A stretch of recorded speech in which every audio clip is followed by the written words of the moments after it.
I have met at Atupiye. I was just there. I just came back a few days ago in Area 25, and being with her, it inspired me to be here as mine. And being with her, it inspired me to be here as well and to represent her. In a time like this, especially when passed away, it is really far. You don't have access to getting there. You only God who raise people who are believers and who trust to make sure everything is in order. I just would trust to make sure everything is in order. I just want to congratulate each one of you for taking action, because each one of us congratulate each one of you for taking action, because each one of us never knew the day will be born, but we are predestined. One of the day will be born, but we are predestined. One of the words that I did tell her, I said, because from dust we come and we return. We never know which dust will be our womb the day of our resting place. And it is a mystery that the Lord decided that the dust that will hold Atupiye and Ganile would be the dust in America. So Atupiye will be laid to rest today because you have said yes to support. As we continue with this program, I just want you to find it in your heart that we appreciate you all so much, and with great gratitude, it is my prayer that we'll finish the rest of the day together in Renton. I invite you to stand up now, because we have 2 more songs we're going to sing. And you should have it in your program. I do know that there are some people who are still coming in. You are welcome to go through the viewing because we have already started. Even at the end, those who are coming at the end, you are invited to still go. And then at the end of the time, we'll have our preaching for this morning. Thank you.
Yehova mbusa wanga. Yehova mbusa wanga ndire kusoa anikoleta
We continue to proceed with our program this morning.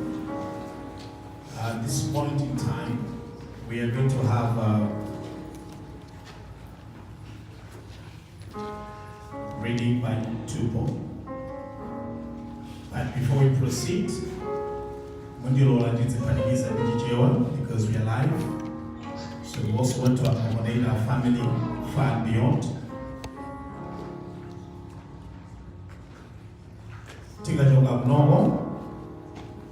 From this building, we are going to go to the final resting place of our brother, which is few minutes from here.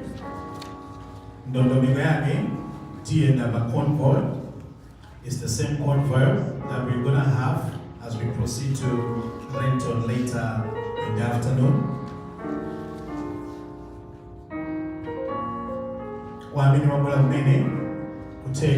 You needed to know the geography of the place. It's just right at the main entry and at your far right as you are coming in. So right now, Ndimepa Tupo, Tiamadi Tuto's sister, Tupo, and in this speech, I'd like to call upon Tupo to present her speech. And then we'll proceed accordingly. After Tupo, we are going to call upon Hilda, who also has a speech. Thank you.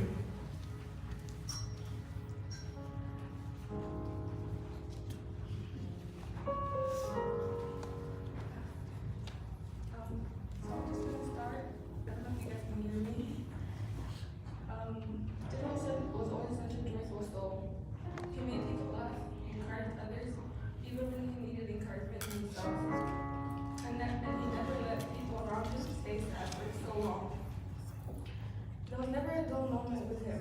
He was, as people say, he was the life of the party. The person who could bring light into any rooms without even trying. No matter what was happening in his own life, he always found a way to make others feel better. One memory I'll always carry with me is when he came to pick me up from school, pick me and my sister up from school. I had one of the worst days. I wasn't talking, I wasn't smiling, and didn't notice that. We were sitting in the Malawi traffic, and without hesitation, Dudu parked the car, stepped out, and started dancing in the middle of the road. To the song Jerusalem. That was just who he was. Someone who could not stand to see the people who he loved hurting. As Jerusalem played, people in their cars got out and started dancing with him. And for a moment, everything felt lighter. He had a way of turning ordinary moments into memories that stayed with you forever. Dancing was a huge part of who Tutu was. He could walk into a wedding, a party, or any gathering without knowing a single person, and somehow still end up bringing everyone together.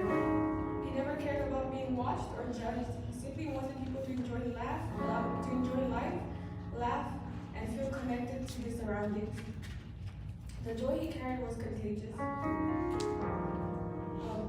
He was also incredibly protective, especially when it came to me and my little sister. He always reminded us that if anyone bothered us, we should come to him. He would always say, "I may joke around, but I don't play about my mother and my sisters." Those words meant something because he truly lived by them. He made us feel safe, loved, and looked after us in a way an older brother can. Duke was not only my brother, he took on the father role after we lost our father. I played a lot of sports when I was younger, and he would always be at most of my games. He would be in the crowd yelling, "That's my sister," with his phone recording. Duke taught me so much growing up. He taught me how to ride my first bike, how to drive a car, and even how to cook. It makes me surprising that my brother taught me how to cook, but he was a really good cook. But like any other sibling, we argued over silly things like the TV remote because I wanted to watch Dora the Explorer while he wanted to watch Ben 10. Back then, those moments felt small and ordinary, but now they mean everything to me. I miss it all. The arguing, the laughter, the tears, and simply having him there. I cannot believe he's gone. Just a few days before his passing, we were making plans for me to come to Seattle to see you on March 31st. We spoke about meeting and spending time together, not knowing it would be our last time. I still came to Seattle, but instead of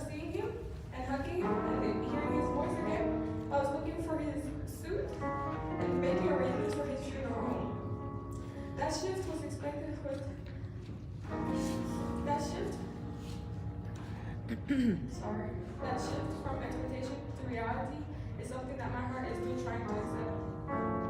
What made Tutu so special was his heart. He always found a way to make a joke, to make people laugh, and to bring comfort to others. He was never an angry person. Even though people provoked him, he chose peace over arguments. He carried happiness and naturally, so naturally, even when life was not easy. Tutu always said when he passed away, he did not want people to cry, which is easier said than done. He wanted music, dancing, barbecuing, and just celebrating his life.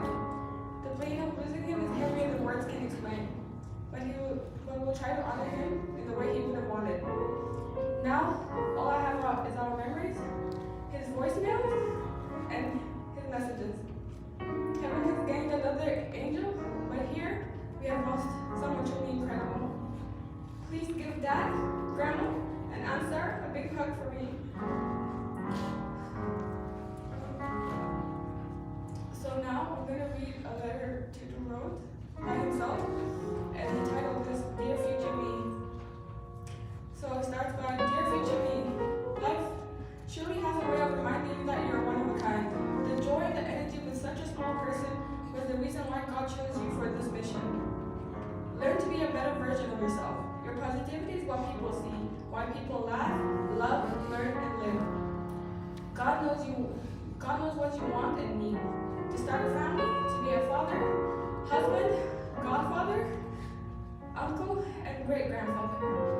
I know it's taking time, but God is waiting for the right moment. I can already see my wife, my kids, the farm, the houses, and the cars. The fact that I'm stressing about this is making me chuckle. The only thing I don't know is which car you're going to bless your first daughter with. Dude, you're giving yourself future motivation. Don't worry, you got this. And then he proceeded to say my plans. The plots, the townhouses, 45 by 60 acre farm, 18 by 11 acre townhouses, a BMW X5 Arctic White Sports Edition 2028 model dashboard with eggshell white leather seats with black diamond stitching, GPO surround system and touchscreen. Then he proceeded to say 3,000 acres of farm with the name company being Nile Farming, exporting, trading quality crops and produced from the land. You will be an amazing husband to a generous, beautiful woman filled with nothing but kindness, joy, and intelligence. You will be a father to all your kids, so that all your kids will look up to you, just like your father. He lives in Dututu. You are Gilbert.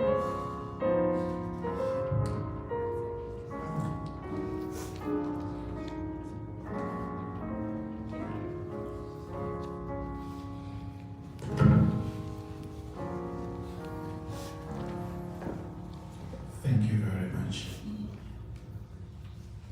I think the dear future me,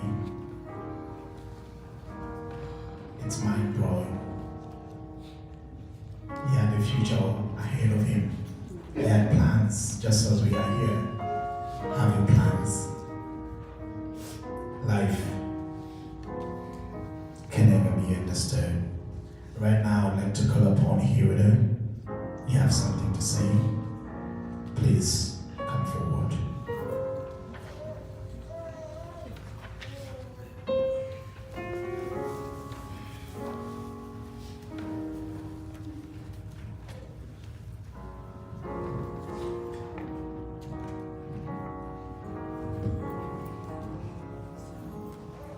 Hi. So today I stand here with a heavy heart to honor someone who was not just my friend, but a brother to me, Tutu. We met in 2015 through family friends, and the got us connected.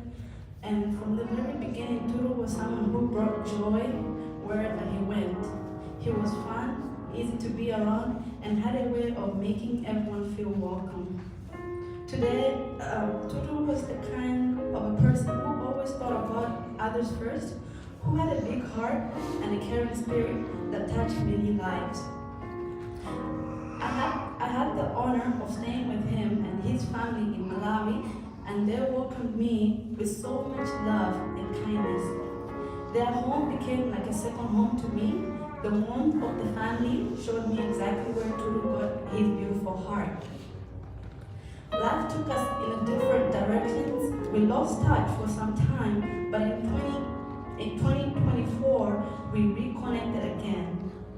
It felt like no time had passed at all. Turu still had the same Turu still had the same energy, the same laughter, and the same big dreams. He always dreamed of coming to America to build a better life. Turu was a man with a vision and hope for the future. One thing I'll always remember is how he answered the phone. The moment he picked up, he would always say, "Hi, Dre," with so much excitement. And when the call was ending, he would always say, "Love you, Hill, bye." Those words were simple, but they meant so much to me. I would truly miss hearing him.